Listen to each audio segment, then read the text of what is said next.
지난 아마 설명회 때는 제가 넛지에 대해서 좀 길게 설명을 드렸고요. 영어에 있어서는 그 네 가지 영역을 좀 조화롭게 가야 된다라고 생각을 하기 때문에 늘 이걸 염두에 두고 있습니다. 이런 유창성과 정확성을 어떻게 조화시킬 거냐 항상 고민을 하고 있고요. 이게 어떤 아이로 성장하기를 바라느냐, 바른 인생 독서가라는 이름으로 이렇게 했습니다. 스스로 책을 읽고 스스로 생각할 수 있는 아이로 키워내는 것, 그게 저희 목표고요. 달이라고 하는 게 소원을 빌 수 있는 대상이잖아요. 그리고 어두운 밤에 이렇게 나그네가 이렇게 길을 잃었을 때 길을 인도해주는 어떤 나치판과 같은 그런 역할도 하고요. 그 사이에 이제 어린 왕자랑 여우가 있는 이유는 이제 언어라는 것 자체가 어떤 소통을 위한 거다 보니까 어떤 소통을 위한 장이고, 그리고 이제 달빛 영화 옆에 보시면 이제 그 장미를 이렇게 해놨잖아요. 물론 어린 왕자 이야기도 장미가 나오잖아요.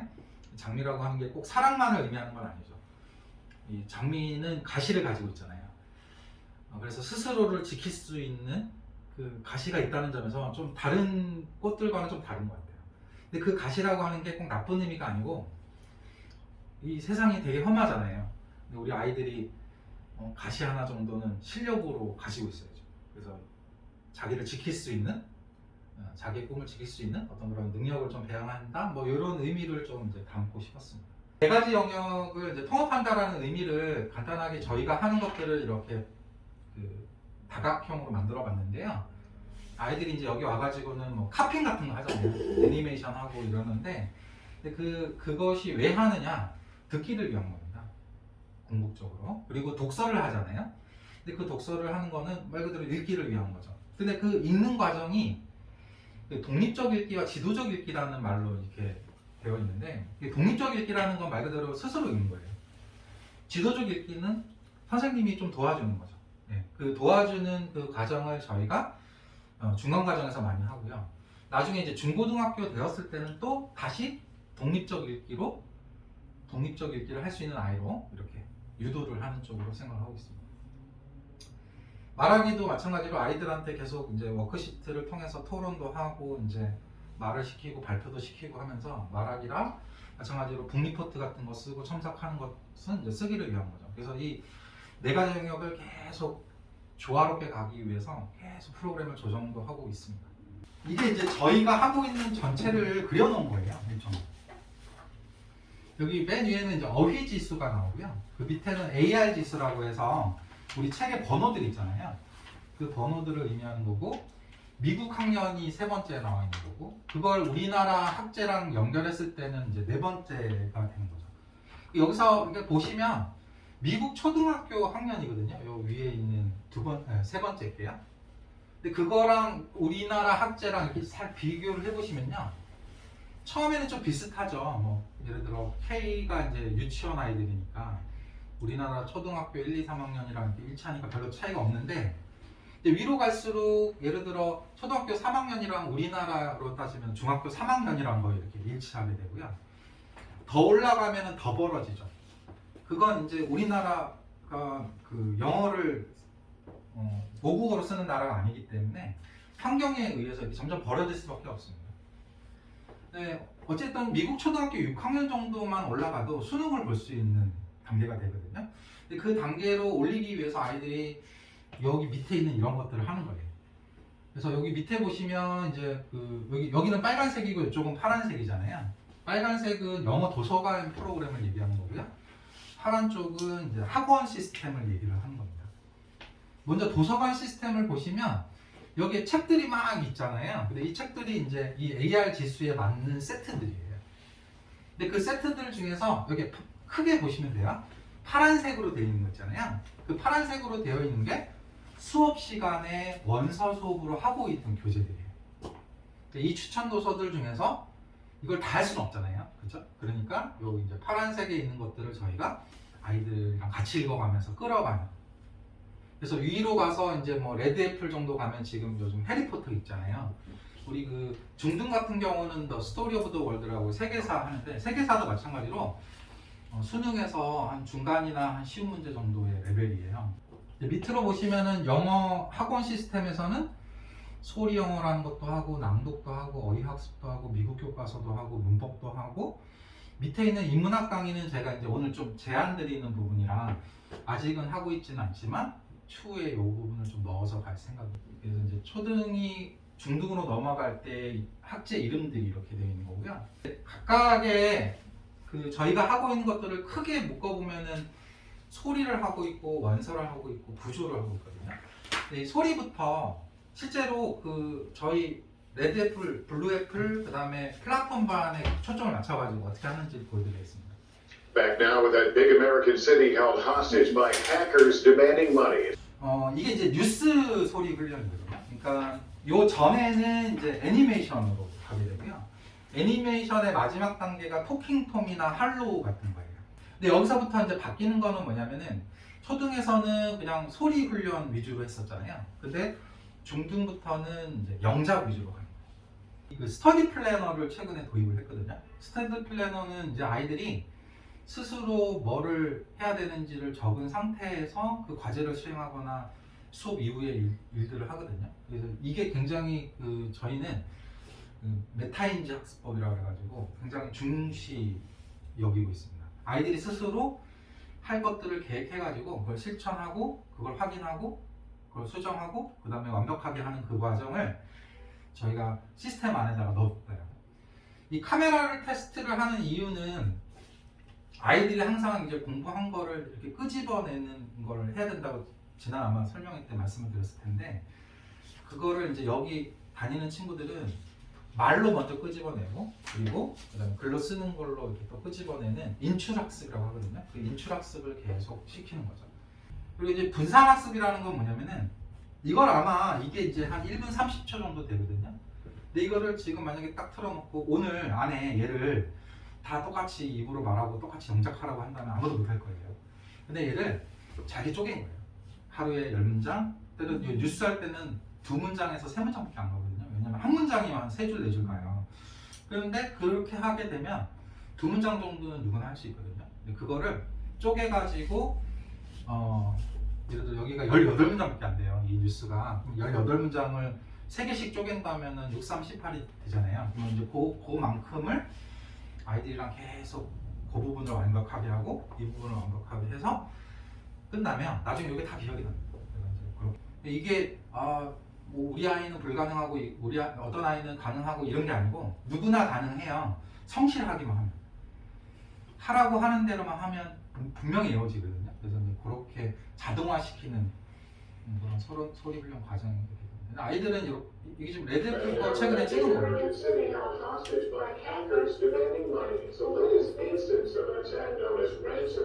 보시면 다 해내고 있잖아요. 이 반 아이들 전체를 다 있는 거거든요. 근데 이 정도를 이제 금방 하는데 이게 전체가 아니거든요. 그러니까 한 6문장밖에 안 돼요. 그럼 6문장을 하고 나서 아이들 보고 얘를 쓰라 그러면 똑같이 써요. 그리고 쓰고 선생님한테 채점을 받거든요. 이제 채점 받아보면은 가끔 스펠링 좀 헷갈리는 거 빼고는 다 쓰게 됩니다. 이걸 안 하면은 아이들이 이렇게 멀뚱멀뚱 앉아있는 경우가 많거든요. 뭘 해야 될지 자기 스스로 몰라요. 오늘 단어 뭐를 해야 되지? 오늘 소리를 뭐를 해야 되지? 오늘 낭독을 뭐 해야 될지를 여기 스스로 적어요. 스스로 적고 그 적은 거를 자기 단계가 어느 단계인지 스스로 알거든요. 예를 들어 단어를 예를 들자면 이 단어 여는 단계가 노래를 따라하고 카드 만들어서 연습하고 그 다음에 뜻 쓰고 그 다음에 스펠링 쓰고 이렇게 돼 있거든요. 그럼 이 단계가 이제 4단계로 나눠져 있잖아요. 근데 그 4단계에서 어떤 친구는 카드 해야 되는 친구가 있고 어떤 친구는 의미해야 되는 친구가 있는데 아이들이 이렇게 스스로 자기가 저는 오늘 카드 해야 돼요 하고 이제 체크를 하는 거예요. 그러면 이제 이쪽에 퍼스트 클래스 있는 데다가 선생님이 카드 연습하는 거 보자. 그리고는 이제 카메라 찍고 하면서 너 좀 연습이 부족한데? 이렇게 되면 이제 그 페일이 되는 거예요. 그러면 윗 단계로 올라가는 거예요. 그러니까 밑에 단계에서 시험을 봤는데 떨어졌단 말이에요. 그러면 이제 이 친구는 1단계부터 다시 합니다예요. 여기로 올라가서 이걸 하는 거죠. 이 단계에서 만약에 실패를 하면 또 이 단계로 올라가는 거예요.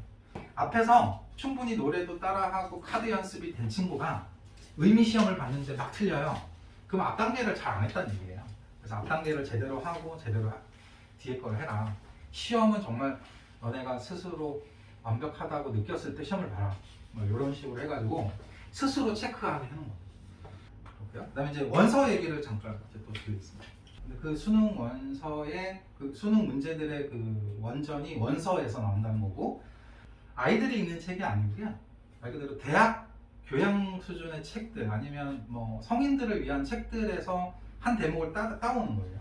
어떨 때는 똑같이 따와요. 똑같이 따고 어떨 때는 조금 변형시키고 이런 식으로 해가지고 나오기 때문에 실제로 그 아이들이 원서를 읽었던 아이들이랑 그냥 말 그대로 입시 학원 같은 데서 그냥 독해만 했던 친구들이랑은 완전히 차이가 납니다. 아이들을 가르쳐 보면은 그 차이들도 많이 느끼거든요. 영어 도서관을 꾸준히 한 친구들은 일단 감이 있어요. 아무리 어려운 글을 읽어도 무슨 얘기인지 알아요. 근데 그런 원서 독서가 없는 친구들은 어떠냐면은 이제 한 줄씩 뭔가 우리말로 자꾸 바꾸려고 해요. 그래서 이해가 안 돼요. 그러고 나버려요. 도서관 이용하는 친구도 스터디 플래너 써요. 와가지고 몇 시에 뭐 해야 되는지 그 순서에 따라서 이렇게 하게끔 되어 있고요. 이제 원서가 이렇게 종류가 있어요. 그 원서 종류라는 게 이제 아이들이 어렸을 때 이렇게 읽는 친구들 읽는 책들은 픽처북이라고 그래가지고 그림들이 있는 거고요. 점점 갈수록 그림이 없어질 때 챕터북을 기준으로 그 전에 좀 읽는 책들이 있어요. 레이트 더 그레이트라든지 이런 책들은 어리 챕터북이라고 하는 거고요. 그리고 이제 챕터북으로 넘어가게 되면 이제 챕터북부터는 무슨 A to G 미스테리스라든지 매직 스쿨 버스라든지 매직 트리 하우스라든지 이런 책들은 이제 챕터북 단계가 되는 거고요. 챕터북을 읽고 난 다음부터 이제 해야 되는 게 바로 그 책의 종류를 바꿔주는 거예요. 그래서 책의 종류가 예전에는 막 소설책 같은 거 읽다가 이제 뒤로 가면 좀 과학책이라든지 뭐 역사책이라든지 뭐 철학책이라든지 이런 주제를 다루고 있는 난픽션 책으로 바꿔주는 거거든요. 그리고 그 정도가 되면 그 다음부터는 고전을 읽을 수가 있어요. 이 고전이라는 건 제가 여기도 이제 좀 쌓아놨는데 이건 고전이라고 하기보다는 이런 책들을 읽어내는 거죠. 사피엔스 같은 경우는 성인들도 읽기 힘들어하는 책인데 이런 책을 읽을 수 있게끔 되는 거예요. 레드애플 아이들이 지금 읽고 있는 책이 이 책이에요. 책 두께가 벌써 압도적이잖아요. 근데 실제로 얘를요 그냥 읽으라 그러면 아마 이 책의 두께나 아니면 글자의 크기 때문에 압도가 될 겁니다. 근데 실제로 아이들이 이거 잘 읽어내고 있죠. 근데 읽어내는 이유를 아까 그 분산학습에서 그 답을 찾아보실 수 있으세요. 얘가 이제 어쨌든 챕터로 되어 있는 거고 챕터를 2개씩이든 3개씩이든 잘게 쪼개서 가면 그 2개 챕터가 예전에 챕터북 읽었을 때 10개 챕터 정도 되는 거예요. 그러니까 그거 읽어낼 수 있었기 때문에 이 2개 챕터를 읽을 수 있는 거죠. 다만 그게 이제 조금 더 압축된 거라고 생각하시면 돼요. 10개 챕터가 2개 챕터로 압축되어 있는 거죠. 그렇게 쪼개가면 아이들이 어느 순간 얘를 밟게 되고 벌써 이제 얘를 벌써 4번째잖아요. 4번째를 읽어낸 거예요. 실제로 그 원서 수업에서 쓰고 있는 워크시트들은 물론 이제 원서 세트마다 다르긴 한데 저희가 직접 개발을 하고 있고요. 여기에는 그 파인만 테크닉이라고 하는 이론적인 어떤 원리를 좀 적용해서 합니다. 시간에 대한 책이거든요. 근데 그 시간이라고 하는 게 굉장히 그 물리학에서 어려운 주제예요. 우리가 많이 들었던 아인슈타인이라든지 이런 사람들 뭐 상대성 이론이라든지 이런 얘기들이 다 시간 관련돼서 나오거든요. 뭐 블랙홀이라든지 이런 얘기들 그런 것들도 아이들이 이미 그 학교에서는 과학 시간에 그런 것들을 다루기 때문에 원서로 읽어도 이해를 합니다. 그래서 이 실제로 그 풀었던 어떤 그 워크시트 양식이고요. 요 단계에 갔다가 이제 이런 책으로 오는 거죠. 그럼 이제 제가 이걸 왜 보여드렸냐면은 그건 중학교 2학년 때까지의 그 원서 책을 여기까지 오겠다는 거예요. 구조에 대해서 말씀을 드릴 텐데요. 구조가 흔히 문법입니다. 문법. 근데 이 문법을 이제 저희 그 학원에 대해서 많이 오해하시는 분들이 이제 영어 도서관이니까 일반 학원에 있는 어떤 뭐 문법 공부라든지 독해 공부라든지 이런 거보다 좀 떨어지게 할 거라고 오해들을 많이 하시는데 저희는 그 문법 과정을 굉장히 세분해 놨어요. 아이들이 그 입체 문법이라는 걸 하고요. 그 다음에 이론 문법으로 이렇게 들어가거든요. 근데 이론 문법도 아이들이 아마 인트로, 코어, 컴플릿이랑 아마 이름 들어보셨을 거예요. 아이들이 그 책들을 다 한 거거든요. 근데 그 책들이 다 시중에 나와 있는 책 한 권들이에요. 그 책들을 하고 SG라고 해서 학교 문법까지 한 거예요. 예비 중일 단계가 되거든요. 예비 중일 단계에서는 RKD라는 걸 하게 될 겁니다. 이 RKD라고 하는 거는 뭐냐면은 그 리드 앤 캘러그 다이어그램이라고 해서 실제로 미국 공립학교에서 쓰고 있는 방식이거든요. 그래서 이게 문장을 분석을 하는 거예요. 예를 들어 뭐 여기 geologist, scientist, study rocks라고 이게 지금 관계대명사절로 연결되어 있거든요. 근데 얘를 구조적으로 이렇게 그림을 그릴 수 있게끔 훈련을 시킨 거예요. 여기 이제 강의로 따지면 70강 정도 되거든요. 그 70강을 다 하고 나면 영어에 아무리 복잡한 문장이 나와도 구조적으로 이해가 되는 거예요. 어디까지가 주어고 어디까지가 술부고 표시할 줄 아는 거죠. 근데 그걸 조금 더 구조적으로 만들어준 거예요. 이게 800번 문장을 다이아그램을 그리고 해석하시고 이렇게 되잖아요. 얘를 아까처럼 그림을 그려야 돼요. 구조가 이해가 된 친구들은 그림을 금방 그려요. 근데 이해가 안 된 친구는 이게 뭐지? 이렇게 돼요. 근데 그 과정에서 여기서 문장 성분이라든지 이런 것들을 알게 되는 거죠. 아, 얘는 오형식 문장이고 목적격 보호가 투부정사로 쓰인 문장이구나 하고 이제 직관적으로 그걸 알아내야 되거든요. 그 훈련을 여기서 이제 시키게 됩니다. 그러면 이 RKD를 그럼 무한적으로 하는 게 아니고요. 이제 지금 중등 같은 경우는 이제 이쪽으로 이제 넘어올 거예요. 조금 더 높은 단계의 영어를 위해서 문법을 해야 되거든요. 근데 그 단계까지 이제 할 건데, 요거는 이제 아자르 잉글리시 그래머라고 해갖고 이제 시중에 나와 있는데, 제가 대학교 2학년 때 이 교재를 가지고 학교에서 공부를 했었거든요. 그 정도로 이제 깊게 되어 있어요. 책 내용은. 아이들이 더 잘합니다. 근데 선생님이 못하는 거 아이들한테 강요하는 거는 아이들이 아니거든요. 그러니까 저도 연습을 해가지고 수업을 하는 거지 그냥 하는 게 아니에요. 이거는 아까 말씀드렸듯이 국가사업 할 때 그 소리 영어 어떻게 만드는지에 대해서 발표했던 자료 일부입니다. 이 근방에 있는 학교들 영어 시험 문제를 분석을 해봤거든요. 보시면 일단 어법 비중은 비슷해요. 다른 그 지역이랑 비슷한데, 다른 지역이랑 조금 다른 부분이 뭐냐면은 요 외부 지문 비중이에요. 외부 지문이라는 건 말 그대로 시험 범위랑 관계 없는 지문이 나와가지고 그 부분을 그 평상시 실력으로 해결을 해야 되거든요. 근데 그 부분이 좀 높아요. 대부분 25%가 넘잖아요. 그 얘기는 시험 공부, 본문 다 외우고 뭐 문법도 완벽하게 해도 기본적으로 그 실력이 안 되면은 점수가 안 나오는 구조예요. 그 어법은 중학교 때는 보통 2개가 하면은 4개의 어법 포인트가 나와요. 문법 4개가 나오는 거죠. 근데 고등학교부터는 이 어법 문제가 어떻게 나오냐면은 전 범위가 나거든요. 그리고 중간고사 때도 전 범위고 기말고사 때도 전 범위예요. 그래서 중학교 때 반드시 문법 전반에 대해서 고등학교 올라가기 전에 다 정리를 해야 돼요. 또 어휘를 되게 또 중시 많이 하더라고요. 그래서 영영풀이 같은 거 많이 연습을 해야 되거든요. 그래서 저희 프로그램에서 아이들이 4천 입체 어휘가 끝나면 워들리 와이즈로 가는 이유가 그 워들리 와이즈가 영영으로 되어 있거든요. 그래서 영영을 외우고 그걸 이제 테스트 보게끔 해서 이제 그런 거 좀 대비하는 거고, 학교 프린트 당연히 학교 수업 잘 들어야 되는데 학교 수업 잘 안 듣고 이제 학원 와가지고 내신 대비만 잘해가지고 절대 점수 안 나와요. 왜냐면 학교 선생님이 문제를 내는 거라 학교 프린트에서 구석구석에 있는 데서 문제를 많이 냅니다. 자기가 읽은 원서를 바탕으로 창의적 글쓰기를 하는 거예요. 조건이 있어요. 뭐 문법에서 뭐 주격관계대명사랑 목적격관계대명사 넣고 의문사, 투부정사 배운 거 있거든요. 그거 관련돼서 문장을 15문장 이상을 해가지고 상황을 주어줘요. 상황이 뭐냐면은 나는 여자애고 위에는 언니가 있고 밑에는 남동생이 있는데 엄마 그 용돈을 엄마 아빠가 이제 주는 상황이다. 요거에 이어가지고 네가 읽은 책을 바탕으로 해갖고 글을 써라 이렇게 돼 있어요. 근데 그거를 이제 어떤 식으로 시험 보냐면은 이제 아이가 미리 연습을 했을 거 아니에요. 그리고 그 다음날 학교 가갖고 백지로 자기 영접을 해요. 왜냐면은 애니메이션 더빙 해갖고 우리는 왜 소리 나오잖아요. 소리 나오는 대로 해갖고 따라하잖아요. 근데 그걸 음소거하고 자기 목소리만 더빙을 입혀가지고 제출해라. 그 제출한 거 가지고 점수를 매긴다든지. 보면 독서한 책의 페이지만큼 점수를 플러스해서 주겠다. 그러니까 학교에서도 이미 공교육에서도 우리가 하고 있는 원서라든지 소리라든지 낭독이라든지 이런 것들을 가지고 수행평가를 막 하는 거예요. 저희가 아이들이 그 북리포트 쓰잖아요. 그럼 저희가 이제 첨삭해서 돌려주잖아요. 그럼 반드시 리라이팅을 해가지고 그걸 버리지 말고 꼭 가지고 있으라고 얘기를 해요. 실제로 그 독서록 쓴 거 있잖아요. 그걸 가지고 수행평가하는 학교들도 있기 때문에 그거를 잘 보관해 놨다가 나중에 중학생 때 시간 없을 때 그 쓴 거를 잘 다듬어 가지고 내면 아무래도 점수도 잘 받을 수 있을 거고요. 고등학교 그 영어 내신 그거를 분석해 놓은 거거든요. 교과서들은 보통 시험 범위가 2개가 정도 나와요.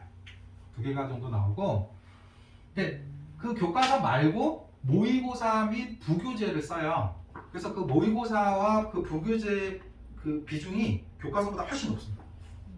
훨씬 높아서 그게 이제 많게는 지문이 뭐 한 50개 나오는 학교도 있고요. 좀 적게는 모의고사 하나 분량 정도 되니까 한 28개 정도 나오는 학교도 있고요. 이제 그 서술형 영작들이 점수 배점이 굉장히 높다는 거예요. 서술형 영작이라는 건 말 그대로 그 길게 영작을 하는 거예요. 길게 영작을 할 때 반드시 뭐 어떨 때는 조건을 주기도 하고요. 그냥 영작하라고 할 때도 있는데, 중요한 거는 어법적으로 틀리면 그 완전히 다 그 감점을 당한다라고 하는 그런 부분을 이제 말씀을 드릴 수가 있고요. 그래서 이제 모의고사가 어찌됐든 압도적이거든요. 거의 모든 학교가 모의고사를 가지고 출제를 해요. 그럼 압도적으로 이 지문들의 양이 시험 범위가 너무너무 많아지기 때문에 중학교 때 그 시험 2개과에다가 뭐 프린트 공부하던 그 마인드로 고등학교 딱 올라가잖아요. 그럼 거의 100% 망해요. 진짜 많이 망해요. 자기가 중학교 때 한 80점 정도 맞았어, 90점 정도 맞았어, 이런 친구들이 그 마인드 가지고 이제 고등학교 올라가고 딱 처음 시험 보면 20점도 나오고 30점도 나오고 그런 거. 본문은 무조건 암기해야 된다 이렇게 제가 말씀드렸잖아요. 이 서술형 대비가 본문에서 많이 나와요.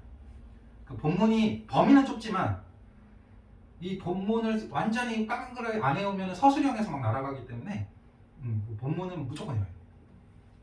이거를 또 변형해서 내는 학교도 있기 때문에 본문은 일단 기본적으로 암기하고 시험 범위가 시작이 되는 거예요. 본문을 암기했다고 시험급 범위가 끝나는 게 아니고 이제 그게 시작이에요. 시작. 이게 기타거든요. 그 기타가 뭐를 의미하는 거냐면은 재수하는 거. 재수하고 하는 게 제일 높은 학교가 이제 이런. 보통 어머님들이 많이 선호하고 인문계에서 일반고에서 좀 잘하는 학교들은 이 기타가 더 높아요. 그 학교들은 그러니까 아이들이 시험을 잘 봤는데도 아 나는 서울대 갈래. 그래서 연대 합격해도 재수하는 거예요. 그런 식으로 재수율이 좀 높다라고 합니다. 근데 이제 제가 여기서 좀 대입에 대해서 말씀을 드리는 이유는 이걸 알고 조금 높은 데서 이렇게 좀 보셔야 아이가 어떻게 이렇게 고등학교, 중학교 생활을 해야 되는지를 좀 보실 수 있기 때문에 그렇습니다. 이게 대학 가는 그 방법들 중에서 수시와 정시가 있다는 건 잘 아시잖아요. 그런데 요즘 이제 이 그 정시 비중이 굉장히 높아졌거든요. 근데 그 정시는 항상 중요했어요. 항상 중요했는데 당연히 그 정시로 가는 그 비중이 수도권 같은 경우는 이 수능으로만 가는 비중이 한 40% 정도 되거든요. 그런데 그러면 수시는 그러면 수능이랑 관계 없냐? 아니라는 거예요. 수시도 수능 최저 등급이라는 게 있어서 수시 점수가 높아도 수능 최저 등급을 못 맞추면은 불합격이에요. 그러니까 수시든 정시든 수능이 중요하다. 이 말씀을 드리고 싶고요. 몇 가지만 알려드리면 보시면 이제 한국사 영역이랑 영어 영역은 이렇게 비어 있잖아요. 이 비어 있는 이유는 이게 이제 절대평가라서 그렇습니다. 그래서 뭐 영어는 이렇게 생각하시면 돼요. 고등학교 때 아이가 그 학교 내신은요 상대평가예요. 학교 내신은 상대평가고 모의고사나 수능은 절대평가. 그러니까 학교에서 그 상대평가라고 하는 거는 등수랑 관계가 있는 거고요. 절대평가는 점수랑 관계가 있는 거예요. 점수가 100점부터 90점은 무조건 1등급인 거예요. 80점 대는 2등급인 거고. 근데 학교 내신은 4%냐 11%냐 여기에 따라서 등급이 바뀐다는 거죠. 또 하나 이해하셔야 될 게 뭐냐면은 표준 점수라는 거예요. 아마 요거를 좀 많이들 모르세요. 이 표준 점수는 이게 그 통계 뭐 이런 데서 나오는 거거든요. 근데 평균이 100점이라고 생각하시면 돼요. 제가 하나 이제 퀴즈를 하나 낼 건데요. 이제 이게 퀴즈입니다. 어떤 아이가 이제 성적표를 받아왔는데 국어 점수가 91점이고 수학 점수가 75점이에요. 근데 표준 점수는 국어가 98점이고 수학은 120점이에요. 이 친구는 국어를 잘 본 건가요? 수학을 잘 본 건가요? 수학. 네, 수학을 잘 본 거예요. 네. 국어가 물론 90점 넘었으니까 잘 본 것처럼 느껴지지만 표준 점수가 98점이라는 건 평균이 100점인데 평균보다 낮다는 얘기고, 이 친구는 평균이 원점수는 75점이지만 표준점수 120점이잖아요. 그러니까 평균보다 한 20점 잘 본 거예요. 이 점수는 왜 있냐면은 그 평균을 기준으로 어떤 과목은 난이도가 어려울 수도 있고 어떤 과목은 쉬울 수도 있잖아요. 난이도가 어려운 데서 점수를 높게 받은 게 더 어떻게 보면 점수를 더 줘야 되죠. 근데 그걸 위해서 표준 점수라는 걸 둔 거예요. 그래서 이거 이제 등급이거든요. 요 등급 같은 경우는 1등급이다, 9등급이다 그러잖아요. 저 학교 다닐 때는 15등급제였어요. 근데 요즘 아이들은 9등급제잖아요.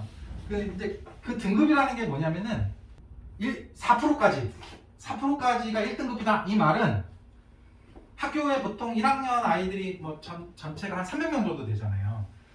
그러면 300명의 4%면은 12명 정도 되잖아요. 그러니까 1등급이 그 학교에서 1등부터 12등까지가 1등급이라는 뜻이에요. 이 과목에서. 그리고 여기 보면 이렇게 누적되어 있는 거고 얘는 요거는 이제 그 각 등급이 몇 프로 정도가 되냐의 문제거든요. 그럼 여기에서 예를 들어 3등급이 12%잖아요. 그럼 12%라는 건 뭐냐면은 나랑 같은 등급에 있는 친구들이 12%나 있는 거예요. 그러니까 100명 중에 12명이 나랑 같은 3등급인 거죠. 그러니까 되게 많잖아요. 그러면 요거가 3등급 가지고 뭐 예를 들어 학교를 정하거나 이렇게 할 수가 없잖아요. 그렇기 때문에 백분율이라든지 이런 걸 활용을 해가지고 이 안에서도 3등급 안에서도 이렇게 2등급에 가까운 3등급과 밑에 4등급에 가까운 아이들을 이렇게 백분율로 이렇게 나눠가지고 구분을 하는 겁니다. 백분율이라는 건 뭐냐면은 아이들이 예를 들어 98%다. 그러면은 내 뒤로 98명이 있는 거예요. 이 친구는 1등급이겠죠. 왜냐면 4% 안에 들었잖아요. 그러니까 96%까지는 1등급인 거고 이 친구가 예를 들어 95%다. 그러면 이 친구는 2등급인데 1등급에 가까운 2등급인 거죠. 그런 식으로 이해하시면 돼요. 어쨌든 수도권에 있는 학교를 가려면은 3등급에서 벗어나면 갈 확률이 없어요. 왜냐면은 평균이 4, 5잖아요. 여기가 평균이잖아요. 그럼 우리나라 대학을 그냥 쭉 줄지어 세웠을 때 평균이 되는 대학이 어디쯤일 것 같습니까? 평균이 되는 학교. 우리나라 지도에서 가운데가 어디입니까? 대전이잖아요. 그 대전에 거기 보시면은 뭐 조치원이라든지 그쪽이 충청도 쪽에 중심되잖아요. 근데 거기까지가 평균으로 이렇게 나눠지는 거고요. 수도권은 그 안쪽으로 들어와야 되는 거고, 기타는 이제 다른 쪽, 강원도라든지 전라도라든지 경상도 이렇게 흩어지게 되는 형태예요. 그러니까 수도권에 있는 학교를 가야 된다. 그럼 어쨌든 3등급 안에는 들어야 된다. 이렇게 이해를 하시면 좋을 것 같습니다. 학교마다 반영하는 교과들이 대부분은 국수형, 사탐, 과탐, 그 다음에 한국사 이렇게 들어가거든요. 그래서 학교마다 이게 다르기 때문에 나중에 목표하는 대학을 좀 일찍 설정하는 게 좋아요. 설정을 해가지고 그 대학 홈페이지에 가면은 다운받을 수 있거든요. 그래서 다운받아서 확인을 꼭 하셔서 이 학교에서는 그 수학에 뭐 예를 들어 가산점이 있다더라. 그러면 수학 공부를 조금 더 투자를 하셔야 되는 거고, 수능 최저 학력 기준은 이런 겁니다. 이제 뭐 예를 들어 고려대에 보면 수능 학력 최저 기준이 이렇게 적용이 되어 있거든요. 그래서 전국적으로 보면 수능 최저가 없는 대학이 157개가 있고 수능 최저가 적용되어 있는 게 132개가 있어요. 그러면 수능 최저가 있는 대학이 수도권이겠죠. 수도권에 있는 대학들은 대부분 어떤 식으로 되어 있냐면 이런 식으로 나와요. 국수, 영탐 중 3개 합이 5 이렇게 나와요. 네, 그러니까 국수, 영탐이라는 건 국어, 수학, 영어, 탐구 뭐 등급이 나올 거 아니에요. 그러면 예를 들어 얘가 뭐 2등급, 2등급, 뭐 1등급, 뭐 4등급 이렇게 받았다 치면은 3개 합이 5니까 이 친구는 딱 해갖고 5니까 얘는 되겠죠. 근데 이 친구가 만약에 여기를 2를 맞았어요. 그러면은 이 친구는 못 들어가는 거예요. 그러니까 이 친구가 전교 1등을 해도 이 학교는 못 들어가는 거예요. 왜냐면 요 등급에 걸리니까. 그러니까 영어라고 하는 게 이 등급에서 영어 등급을 유지하기가 좀 좋거든요. 왜냐면 절대평가잖아요. 수학이나 국어나 이런 것들은 상대평가다 보니까 내가 예를 들어 95점을 맞아도 얘가 2등급이 될 수 있어요. 예, 그러니까 왜냐면은 아이들의 그 퍼센테이지로 하는 거기 때문에 만약에 학교에 그날 그 수능 문제가 쉬었다. 그러면 아이들이 100점짜리가 많이 몰릴 거 아니에요. 그러면은 95점 맞아도 2등급으로 밀려나는 현상이 있지만 영어는 무조건 90점 넘으면 1등급이니까 등급을 여기에서 무조건 영어에서 높여놔야죠. 높여놓고 다른 과목들 중에서 내가 잘하는 거를 좀 투자를 해가지고 이 합을 맞춰놔야 돼. 내가 그래서 아까 여기 보시면 정원의 40%가 정시. 영어 성적은 어떤 식으로 반영이 되냐면은 이게 1등급부터 9등급까지 이렇게 있잖아요. 영어 등급이 이렇게 있는데 여기 학교들이 이렇게 있는데 보시면 1등급은 그러니까 뭐 만점을 맞으면 200점을 주겠다 이 말이에요. 그런데 2등급부터는 점수가 떨어지잖아요. 그럼 마이너스 시키겠다 이 말이에요. 근데 이게 매년 요 1등급에서 2등급의 차이, 2등급에서 3등급의 차이가 점점 벌어지고 있어요. 그러니까 하나 틀 때마다 등급이 하나 내려갈 때마다 마이너스 되는 점수가 점점 커지고 있는 거죠. 영어 같은 경우. 그러니까 영어의 비중이 중요해지고 있다는 얘기죠. 이제 본론인데요. 좀 길어져서 죄송합니다. 자, 이게 이제 본론은 아주 간단하게 말씀을 드릴 거예요. 왜냐하면 앞에서 다 설명을 드렸어요. 아 이러한 것들을 한다. 중등에서 원서를 가겠다. 그 말씀을 드렸고요. 소리도 가되 영자신문과 뉴스로 가겠다. 그 다음에 문법은 아까 말씀드린 그 RKD 같은 걸로 가고 어휘학습이랑 낭독 훈련을 해가지고 커리큘럼은 지금이랑 비슷하게 갑니다. 하지만 그 내용이 달라지는 거예요. 하지만 시험 대비가 있잖아요. 시험 대비할 때는 다른 거는 다 교과서에 맞추되 원서 수업은 가겠다. 이거예요. 예비 중위는 좀 다르게 가는데요. 예비 중위들은 아직 시간이 여유가 있기 때문에 이제 6학년 친구들이 중학교 올라가기 전에 지금 원서책이 바뀔 거예요. 해리포터 끝까지 가는 게 아니고요. 어느 정도 하다가 남픽션으로 갈 겁니다. 남픽션 중에서 이제 역사책을 생각하고 있어요. 역사책 생각하고 있고요. 혹시 시간이 되면 틈틈이 사이에다가 뉴베리나 고전 같은 거 좀 끼워 넣어가지고 좀 지루하지 않게 갈 생각이고요. 지금 소리 영어는 여기에 탄 친구들도 있고 안 탄 친구들도 있고 그래서 뉴스로 갈 거고요.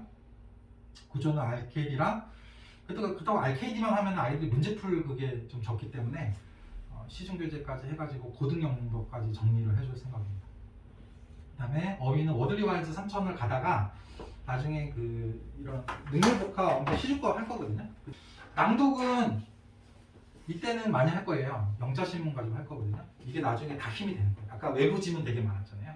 그런 거 대비할 수 있게끔 힘을 키우는 쪽으로 생각하고 있습니다. 0.1%가 누구를 얘기하는 거냐면 2010년도 전국 고등학교 60만 명 넘는 학생들 중에 전국 700등 안에 들어요. 그때 제가 떠올랐던 게 바로 메타인지였어요. 어떤 스텝이 더 있었느냐 중간에 20개의 단어를 보고 난 다음에 자기가 본 걸 써내려가기 전에 나 몇 개 기억할 수 있는가를 예측하는 거예요. 아직 안 써본 상태. 이게 뭐예요? 내 기억을 보는 눈이죠. 메타인지. 20개의 단어를 봤는데 15개를 기억할 수 있을 것 같다라고 얘기한 친구가 12개를 기억하면 자기 예측과 실제 사이의 차이가 3개 생긴 거죠. 20개 똑같이 보고 난 다음에 내가 10개를 기억할 수 있을 것 같다라고 예측하는 아이가 정말 10개를 기억하면 아까 걔보다 기억은 2개 덜 했지만 자기 예측과 실제 사이의 차이는 0이죠. 0.1% 애들은 이게 대부분 0이에요. 아이들이 그 정말 뛰어난 아이들은 메타인지가 높다 그래요. 근데 메타인지란 말이 되게 어렵잖아요. 근데 아주 쉽게 말하면 내가 뭐를 알고 뭐를 모르는지를 정확하게 아는 거. 그게 메타인지거든요. 근데 그게 아까 여기 나온 전국에서 0.1% 안에 드는 친구들은 대부분 자기가 뭐를 알고 뭐를 모르는지를 정확하게 예측한다는 거예요. 근데 이 메타인지라고 하는 것도 훈련을 통해서 커질 수가 있거든요. 근데 키울 수 있는 방법 중에 하나가 스스로 계획을 하고 그걸 실천한 다음에 계속 그걸 확인해 갖고 완벽하게 만드는 그 저희 스터디 플래너에 녹여놓은 게 바로 요것 때문입니다. 아이들이 실제로 그 내신 공부나 뭐 이런 거 시킬 때도 제가 늘 느끼는 건데 본인이 가장 나쁜 케이스는 어떤 거냐면은 시험을 봤는데 자기 점수를 채점조차 하지 않은 아이들이 제일 안 좋고 그래도 많아요. 시험지 보고 그냥 찢어버리는 친구도 있고요. 그냥 가방 속에 그냥 놔두고 자기가 몇 점을 맞았는지 그게 관심이 없는 거예요. 그게 제일 안 좋은 거고 근데 이제 전국 1등 하는 애들은 나와가지고 막 찾아보잖아요. 내가 아리까리한 거 하나 있었는데 그게 맞았는지 틀렸는지 확인한단 말이에요. 그리고는 하나 틀렸다고 울어요.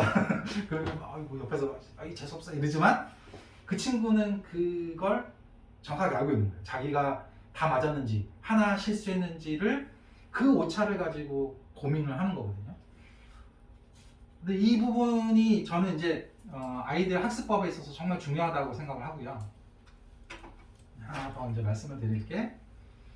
이 파인만이라는 교수가 있거든요. 근데 이 교수님은 엄청 그 똑똑하신 분이고 양자역학이라고 혹시 들어보셨나 모르겠는데 여기에서 뭐 파인만 다이어그램이라고 하는 그런 아주 놀라운 발견을 하셨던 분인데 이분이 이제 또 하나 유명한 게 뭐냐면은 굉장히 사람들한테 뭔가를 쉽게 가르쳐주고 잘 설명해주는 훌륭한 선생님이었다는 거예요. 어떤 개념이든 공부를 한 다음에 자기가 그걸 앞에 나와가지고 선생님처럼 이렇게 강의하는 것처럼 자기가 이렇게 강의안을 작성을 하고 그 안에서 자기가 허점이 있는지 없는지를 찾아서 이제 설명을 해보는 거예요. 이해하기 어려운 그런 개념들을 자기 동생이나 아주 어린 아이들에게 이렇게 설명을 하는 어떤 그런 방법들을 비유를 통해서 아주 쉬운 비유를 통해 가지고 찾아내 가지고 그걸 이용해 갖고 설득을 할 수 있는 자기가 어려운 주제들이 나오거든요. 근데 그 주제들을 본인이 발표하고 자기만의 언어로 이렇게 만들어 가지고 이렇게 자기의 노트로 이렇게 저장하는 것까지를 저희가 이렇게 인도를 하고 싶은 거예요. 이 루만이라는 교수도 있거든요. 근데 이분은 어떤 분이냐면은 평생 메모를 했던 분이에요. 30년간 9만여 개의 메모를 작성했고요. 그리고 이분이 그 무슨 사역과 교수인데 책을 58권이나 집필을 했어요. 살아있는 동안. 그리고 논문도 350편이나 한 분이거든요. 근데 제텔 카스텐이라는 이름으로 되어 있는데 제텔이란 말은 메모란 뜻이고요. 카스텐은 독일어로 이제 상자라는 뜻이에요. 그래서 메모 상자라고 하는 거거든요. 근데 이게 아주 어려운 얘기가 아니고요. 아이들이 그 뭔가를 공부를 했잖아요. 근데 그 개념들을 저장해 놓는 거예요. 이게 옵시디언이라고 하는 메모 앱이거든요. 근데 제가 여기에다가 항상 메모를 해 놓습니다. 이제 제 컴퓨터랑 요거랑 연동이 안 돼 있어가지고 이거 보여드리기 위해서 만들어 놓은 건데 보시면은 여기에 뭐가 이렇게 막 쓰여져 있죠. 근데 이게 뭐냐면은 그 수능에 지금까지 나왔던 그 영어 지문으로 나왔던 개념들 있잖아요. 그 개념들의 제목만 제가 여기다가 일단 옮겨놓은 거예요. 그러면 얘가 어떤 식으로 발현이 되냐면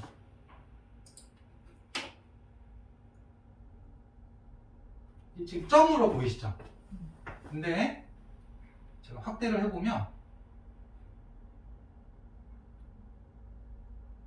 요 제목 하에 뭔가 다 연결되어 있잖아요. 그쵸? 뭐가 이렇게 막 연결되어 있잖아요.